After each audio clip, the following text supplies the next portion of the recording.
Bienvenido al estudio de la Palabra de Dios.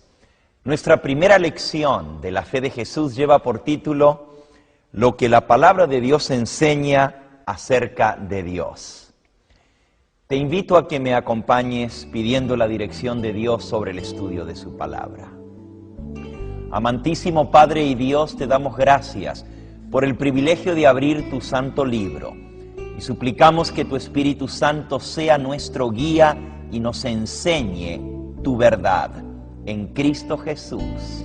Amén. Amigo, amiga que me escuchas, la palabra de Dios no trata de demostrar la existencia de Dios. Simplemente lo da por sentado, como que Dios existe. El primer versículo de la Biblia dice: en el principio creó Dios los cielos y la tierra. La palabra de Dios nos presenta a Dios como una realidad. En el libro de Hebreos, el apóstol San Pablo, escribiendo en el capítulo 11 y en el versículo 6, declara: sin fe es imposible agradar a Dios, porque el que a Dios se acerca necesita creer que Él existe y que es galardonador de aquellos que le buscan. Amigo que me escuchas, la primera característica que tienes que tener para acercarte a Dios es la fe. Creer que verdaderamente Dios existe y que Él escucha tus oraciones. Hoy vamos a aprender un poquito acerca de ese Dios maravilloso. La palabra de Dios nos enseña que hay un solo Dios. A diferencia de las religiones paganas que creen en el politeísmo, la existencia de muchos dioses, los cristianos creemos que solamente hay un Dios. Si tienes tu cuadernillo de la fe de Jesús, la lección número 1, la pregunta primera declara o pregunta: ¿cuántos dioses hay? Y la palabra de Dios responde en el libro de Efesios, en el capítulo 4 y en el versículo 6. Dice: hay un solo Dios y Padre de todos, que está sobre todos y por todos y en todos. Un solo Dios. Ese único Dios, sin embargo, está compuesto por tres personas distintas. Dios es como que fuera una familia. Dios Padre, Hijo y Espíritu Santo.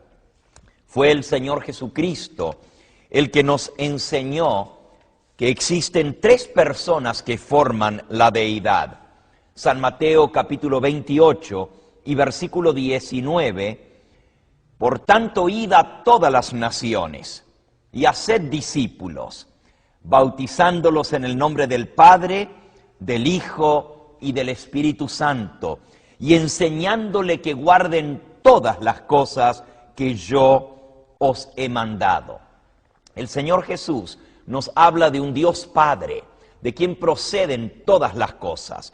Un solo Señor, Jesucristo, el que se entregó por nosotros, y el Espíritu Santo, que nos guía a toda verdad. Estos tres personas distintas componen una unidad perfecta que es Dios. Podrás preguntarte en esta hora: bueno, ¿cómo realmente sé que Dios existe? Amigo, todo a nuestro alrededor nos habla de la existencia de Dios. Tanto el universo, con la grandeza de lo que Dios ha creado, como aún en las cosas más sencillas y pequeñas, las flores con sus matices, sus colores, la naturaleza en su profusión que nos rodea. Es más, la palabra de Dios nos dice en el Salmo 19 y en el versículo 7, los cielos cuentan la gloria de Dios. El firmamento anuncia la obra de sus manos. Todo a nuestro alrededor da testimonio de la existencia de Dios. En verdad, ¿cómo podríamos explicar el origen de todo si no hubiera una mente que lo planificó, que lo formó, que le dio vida, que ordenó todo? La palabra cosmos significa en el idioma griego orden, porque todo a nuestro alrededor, aún el macrouniverso como el microuniverso, tiene un perfecto orden y un propósito. Esas son evidencias de la existencia de Dios.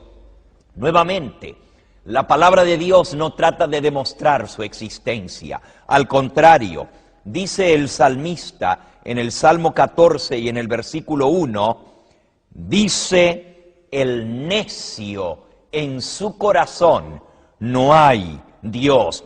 Así se corrompen, hacen obras abominables, no hay quien haga el bien.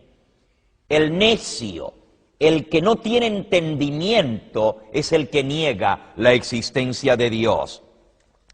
El apóstol San Pablo, escribiendo a los romanos, en el capítulo 1, nos habla categóricamente que la negación de Dios es una necedad, es una rebeldía contra Dios. Nos dice en el versículo 18, Romanos, capítulo 1, versículo 18, la ira de Dios se revela desde el cielo contra toda impiedad e injusticia que los hombres que suprimen la verdad con injusticia. Lo que se puede conocer de Dios ha sido revelado a ellos, porque Dios se lo manifestó. Los atributos invisibles de Dios, esto es, su eterno poder y su divinidad, se ven claramente desde la creación del mundo y se entienden por medio de las cosas que fueron creadas, de modo que no tienen excusa. Habiendo ellos conocido a Dios, no le glorificaron como a Dios, ni le dieron gracias. Más bien, se ofuscaron en vanos razonamientos, y su necio corazón fue entenebrecido. Jactándose de ser sabios, se hicieron necios y cambiaron la gloria de Dios, inmortal, por imágenes de hombre mortal, hasta de aves, cuadrúpedos y reptiles. Amigo, amiga que me escuchas, el hecho de que Dios existe no puede ser negado. Todos los seres humanos traemos dentro de nosotros el concepto de un Dios real. La negación de Dios es necedad, porque aunque no lo podamos ver, podemos percibir su presencia en las obras creadas. Justamente, hay muchas cosas en esta vida que no se ven, y hay gente que dice, yo no creo en Dios porque yo no lo puedo ver. Bueno, hay gente que dice, yo no creo en Dios porque yo no lo puedo ver. Bueno, tampoco nunca has visto posiblemente la China, y sin embargo sabes que existe, porque alguien te lo dijo, lo leíste en un libro, o simplemente has llegado a comprender que en otro lugar del mundo hay un país que se llama la China, pero hay cosas que son menos tangibles aún que las cosas físicas, y sin embargo existen. El hecho que no podamos ver algo no quiere decir que no podamos creer en ello. Por ejemplo, ¿puedes tú ver el amor? ¿Puedes ver el viento? ¿Puedes ver el odio? Y aunque no lo ves, muy bien que se siente. La envidia se percibe. El amor también se siente. Son cosas intangibles que nos dan testimonio de que hay una mente creadora que todo lo hizo. En verdad, la existencia de Dios se revela en la vida de cada uno de nosotros. Y una de las pruebas más grandes de que Dios existe es que nos ha dado una mente que podemos pensar, razonar, ir de causa a efecto, y podemos también tomar decisiones, porque Dios nos creó con libre albedrío. La segunda pregunta de nuestra lección nos dice, ¿cuál es la naturaleza de Dios? ¿De qué está hecho Dios? Nuevamente el Señor Jesús nos responde, en el Evangelio según San Juan, en el capítulo 4 y en el versículo 24. Y dice así: Dios es espíritu, y los que le adoran deben adorarlo en espíritu y en verdad. Dios es un ser espiritual, no está sujeto a las leyes que restringen nuestra naturaleza física. Dios no está hecho de carne y hueso, Él es espíritu, y es un espíritu eterno. No tuvo comienzo ni nunca jamás tendrá fin, porque esa es su naturaleza. Justamente cuando el Señor Jesucristo resucita y se aparece a sus discípulos ese domingo de resurrección, dice que ellos, espantados y asombrados, pensaban que veían un espíritu. Pero Él les dijo: ¿por qué estáis turbados y suben estos pensamientos a vuestro corazón?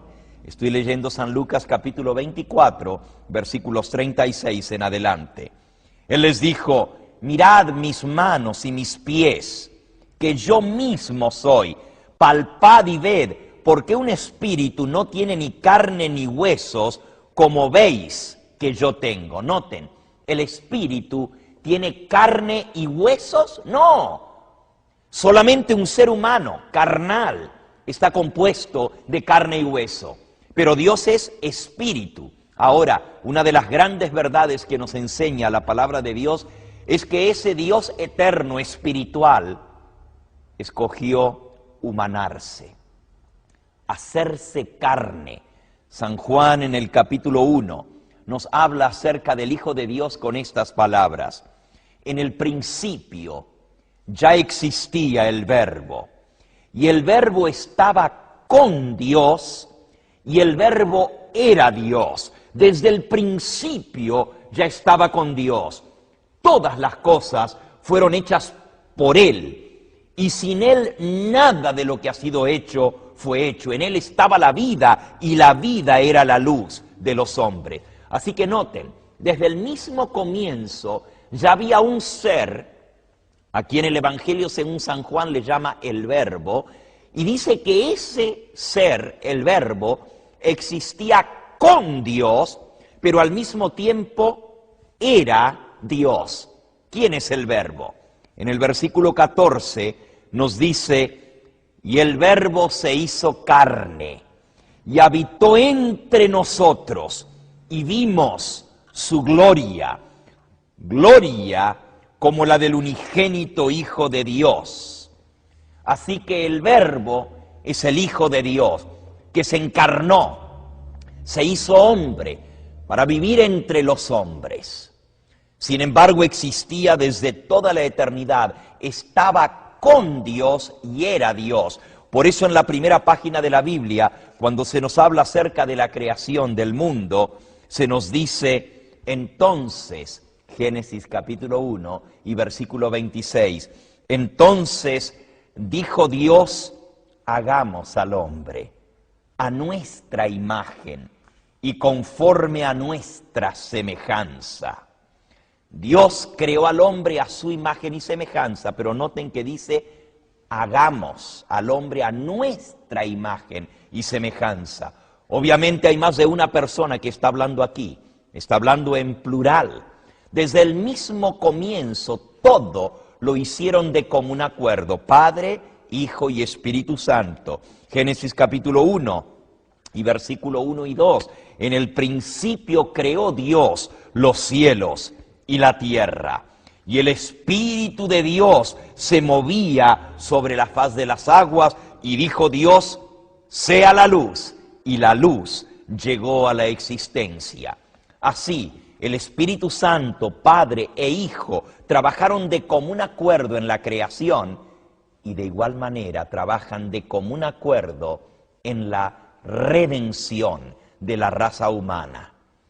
Muy bien, hemos aprendido entonces que hay un Dios compuesto por tres personas distintas. Alguno podría preguntarse en esta hora: bueno, ¿por qué entonces dice que es un Dios si son tres? Amigo, no son tres dioses, es un solo Dios. No tenemos que aplacar la ira de un Dios para que el otro no se ponga celoso.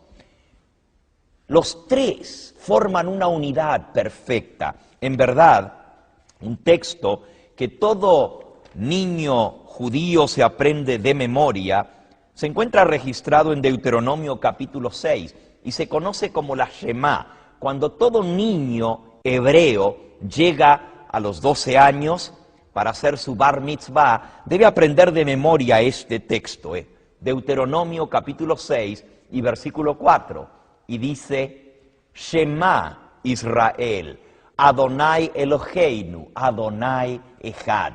Oye Israel, Jehová nuestro Dios, Jehová uno es. Y aquí usa la palabra Echad, uno. La palabra Echad quiere decir una unidad perfecta, no uno en número. Si quisiera decir el numeral uno, hubiera dicho Aleph. Si quisiera decir uno único, que no hay otro, hubiera usado en hebreo la palabra Yakid. Pero Dios dijo Adonai Echad.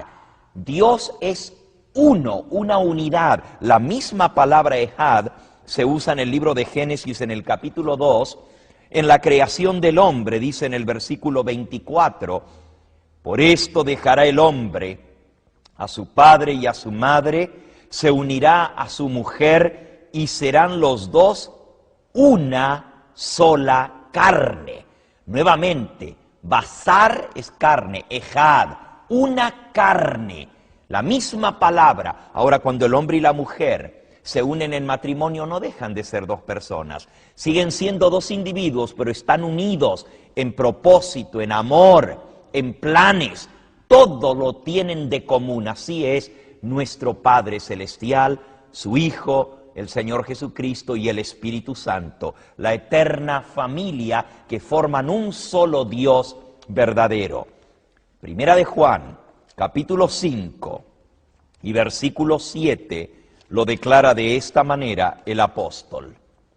Porque tres son los que dan testimonio en el cielo: el Padre, el Verbo y el Espíritu Santo. Y estos tres son uno. Tres personas distintas, un solo Dios verdadero. Hay muchos pasajes que nos hablan de estos mismos tres seres que componen la deidad. Por ejemplo, el apóstol San Pablo, escribiendo a los Corintios, en 2 de Corintios capítulo 13 y versículo 13, o en algunas versiones el versículo 14, dice así: la gracia del Señor Jesucristo, el amor de Dios y la comunión del Espíritu Santo sean con todos vosotros. Noten, la gracia del Señor Jesucristo, Dios Hijo, el amor de Dios, Dios Padre, y la comunión, el amor de Dios, Dios Padre, y la comunión del Espíritu Santo, Dios Espíritu Santo, sean con todos vosotros. Así que hemos aprendido que hay un solo Dios compuesto por tres personas distintas. La naturaleza de Dios es espíritu, pero Dios Hijo se hizo carne y vivió entre nosotros, vino a morir para darnos redención. ¿Cómo es el carácter de Dios? Pregunta número 4. Y nuevamente responde el apóstol en 1 de Juan, capítulo 4 y versículo 8. Y dice así: el que no ama no conoce a Dios, porque Dios es amor. La naturaleza de Dios es amor. Dios se manifestó a sí mismo a través del amor al crear las criaturas. Y Él crea para tener objetos a quien amar y para que a su vez puedan amarle a Él, porque el amor es recíproco. Esto nos muestra de la eternidad de Dios y que tiene que haber más de una persona que compone lo que nosotros le llamamos Dios. Porque si Dios en su naturaleza es amor, pero existía solamente un ser antes de que Él creara otra cosa, un solo ser, entonces ¿cómo era Dios amor? Si el amor, para ser amor, tiene que tener un objeto a quien amar. ¿Cómo yo voy a a decir que tengo amor si no tengo a quien amar? Si Dios hubiera existido por sí solo desde el comienzo, no podría ser amor su naturaleza. Pero Dios amaba a su Hijo, el Hijo amaba al Padre, el Espíritu Santo amaba al Padre y al Hijo, se amaban el uno al otro, y ese mismo amor los impulsó a crear seres a su imagen y semejanza, a quien les dieron la facultad de amar y ser amados. Sí, amigo que me escuchas, la naturaleza de Dios es amor, amor infinito. Hay muchas otras características de los cuales nos habla la Biblia de cómo es Dios. Dios es perfecto, Dios es justo, Dios es santo. Muchas otras características, algunas que nosotros podemos imitar, características paternales, y las otras son las que nos hablan acerca de su existencia como Dios. Dios es omnipotente, quiere decir todo lo puede. Dios es omnipresente, está en todas partes, en todo lugar. Dios es omnisapiente, todo lo sabe, todo lo conoce, pasado, presente y futuro. Nada se esconde ante su presencia. La pregunta número 5 de nuestra lección: ¿cómo nos considera Dios a nosotros? Y otra vez responde el apóstol San Juan en Primera de Juan, en el capítulo 3, versículos 1 y 2. Dice: mirad cuán grande amor nos ha dado el Padre, que seamos llamados hijos de Dios. Y lo somos. Por esto el mundo no nos conoce, porque no le conoció a Él. Amados, ahora ya somos hijos de Dios, y aunque no se ha revelado aún lo que hemos de llegar a ser, sabemos que cuando Cristo aparezca, seremos semejantes a Él, porque le veremos tal como Él es. Qué hermoso es saber que Dios nos considera como sus hijos, muy amados. Somos hijos de Dios. Y aunque no se ha manifestado lo que llegaremos a ser, sabemos y tenemos esa seguridad que Dios nos recibe como hijos. ¿Se preocupa Dios por ti? Entre tantos seres que habitan el universo, ángeles que Él creó, habitantes de otros mundos y tantos millones de personas que hay en el planeta Tierra, ¿será que Dios tiene tiempo para preocuparse por cada uno de sus hijos? El salmista nos dice en el Salmo 40, los versículos 1, 2 y 3. Esto es Salmo 40, versículo 1, 2 y 3.